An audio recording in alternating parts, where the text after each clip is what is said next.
జై భీమ్. నా పేరు సీతారామరాజు. బాబాసాహెబ్ అంబేద్కర్ గారు ఒక మాట చెప్పారు, చరిత్ర తెలియని వాడు చరిత్ర సృష్టించలేడు. చరిత్ర నుండి మనం పాఠాలు నేర్వకపోతే చరిత్రే మనకు గుణపాఠం నేర్పుతుందని చెప్పారు. మన చరిత్రలో మన విషయం తెలుసుకోవాలంటే మత్సా దేవేందర్ అనే సోదరుడు ఒక పాట రాశాడు. మార్చలేదు మన బతుకులు భువిలో ఏ దేవుడు, మన చీకటి పల్లెల్లో సూర్యుడు అంబేద్కరుడు అనే పాటలో ఈ విషయాలు మొత్తం తెలుస్తున్నాయి.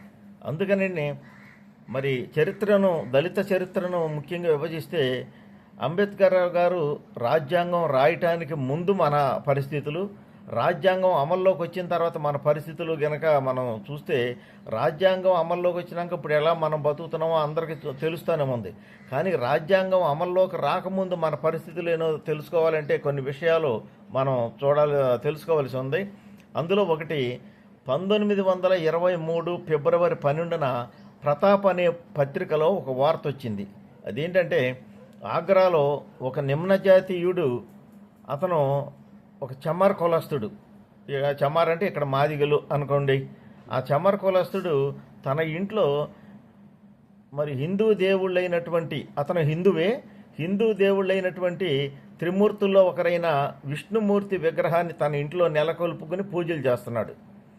ఒక దళితుడయ్యుండి మరి విష్ణుమూర్తిని ఎలా వశం చేసుకుంటాడని అక్కడ బ్రాహ్మణులు ఆధిపత్య వర్గాలని రెచ్చగొడితే, ఆధిపత్య వర్గాలంతా వచ్చి అతని మీద దాడి చేసి కొట్టి రకరకాలుగా ఇబ్బందులు పెడితే, ఆ ఇబ్బందులు పెడతమే కాదు, అతని నోట్లో అశుద్ధం కుక్కారంట. అతను ఏదో తప్పు చేశాడని ఆ అశుద్ధం కుక్కితే ఆ బాధలు భరించలేక అతను మతం మారాడు. ఏ మతంలోకి వెళ్ళాడు తెలుసండి? ఈ బాధలు భరించలేక అతను ఇస్లాం మతాన్ని స్వీకరించాడన్నమాట. మరి ఈ బాధలు భరించలేక మతం మారితే, ఇందులో ఉన్నటువంటి మరి ఇబ్బందులు పడిన మతం మారితే, మళ్ళీ వీళ్ళే ఇప్పుడు ప్రస్తుతం మతం మారిన వాళ్ళందరినీ గొర్రె బిడ్డలు లేకపోతే దేవుడి బిడ్డలు అని రకరకాలుగా ఎగతాళి చేస్తాం. మళ్ళీ వాళ్ళ మత స్వేచ్ఛ మీద ఇది చేస్తుంది. మరి అయినప్పటికీ అంబేద్కర్ గారు రాజ్యాంగంలో మత స్వేచ్ఛనిచ్చారు. ఆర్టికల్ 25 నుండి 28 వరకు. ఈ ఇచ్చినా సరే ఇన్ని ఇబ్బందులు పడుతున్నారంటే మరి అంతకుముందు ఇంకెలా ఉందో అది తెలుసుకోవాల్సిన అవసరం ఉంది.